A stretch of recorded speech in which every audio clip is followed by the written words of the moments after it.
silence out here that no one warns you about. Not the absence of sound, but the absence of everything. No wind, no echo, no reply. You are alone. Drifting through the black, in a vessel that barely holds together, with nothing but starlight and the slow hiss of a failing oxygen line to keep you company. Earth is out there somewhere, a pale blue whisper, impossibly far away. And for the first time in your life, You understand what it means to be truly, utterly lost. the silence presses in. It wraps itself around your chest and squeezes. You float through the cabin, past instruments that no longer respond, past windows that show you nothing but the cold indifference of the cosmos. You think about home. You can't help it. The kitchen table on a Sunday morning, the sound of laughter spilling through an open door, the warmth of a hand on your shoulder, someone telling you it's going to be all right. But no one is telling you that now. No one can. You are 200 million miles from the nearest human voice, and the distance grows with every second. There is a temptation in moments like these. A quiet voice that says, "Stop fighting. Let go. What difference does it make? The universe is vast, and you are so very small." That voice is patient. It doesn't shout. It simply waits, because it knows that despair doesn't need to overpower you. It only needs to outlast you. But then, something shifts. Not outside, inside. A memory, perhaps. A promise you made. A face you carry behind your eyes like a photograph you refuse to let go of. And you decide. Not with a roar, not with some grand declaration. You decide the way a candle decides to burn in a storm. Quietly, stubbornly, without permission. You pull yourself to the control panel. Your hands are shaking. The screens flicker with half-dead readings, but you begin. You reroute what can be rerouted. You patch what can be patched. You do the only thing left to do. You try. Every wire you reconnect Is a small act of defiance. Every system you coax back to life is a middle finger to the void. You are not surrendering. Not today. Not like this. And somewhere deep in the wreckage of this broken ship, something begins to hum again. Faintly. Barely.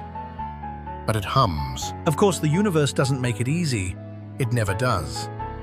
The hull breach you sealed reopens. The navigation computer crashes for the third time. The oxygen gauge drops another notch. A quiet countdown you try not to watch. Your body aches. Your mind screams for rest. Every part of you begs to stop, to close your eyes, to let the cold take over. But you don't. You keep your hands moving. You keep your eyes open. You keep going. This is the part no one sees. Not the triumph, not the glory, the grinding, thankless middle, where the only thing keeping you alive is the decision you made 5 minutes ago to not give up. And the decision you'll make 5 minutes from now to not give up again. That is what courage is. Not the absence of fear, not even the conquest of it. Courage is choosing to move when everything in you says, "Be still." It is rebuilding something for the fourth time after it's broken for the third. And you, bruised, exhausted, running on nothing but willpower and the ghost of a prayer, you keep rebuilding. Then you hear it. A sound so small you almost miss it beneath the rattle of the ship. A beep, faint, rhythmic, coming from a frequency you'd nearly forgotten to check. You lean in. Your breath catches. The signal is weak, fragmented, but it's there. A frequency from Earth. Someone, somewhere, is broadcasting into the dark, hoping that someone like you is still listening. Your hands fly across the console. You align the antenna. You boost the signal. And through the static, through millions of miles of empty space, you hear a voice. Broken, tinny, but unmistakably human. It says your name. It says, "We're still here. We haven't stopped looking for you." And something inside you that had been holding on by a thread doesn't break. It holds. It holds and it pulls tighter, because now you know. You're not just fighting for yourself. Someone is fighting for you too. Maybe you make it home. Maybe you don't. That isn't the point. The point is this. When the darkness asked you to quit, you said no. When the silence told you it was over, you kept speaking. When every instrument, every warning, every logical calculation told you there was no way back, you looked for one anyway. And that is what makes you extraordinary. Not your strength, not your training, not your suit or your ship or your mission. It's the thing inside you that refuses to go quietly, the thing that burns when everything else has gone cold. You are not defined by the wreckage around you.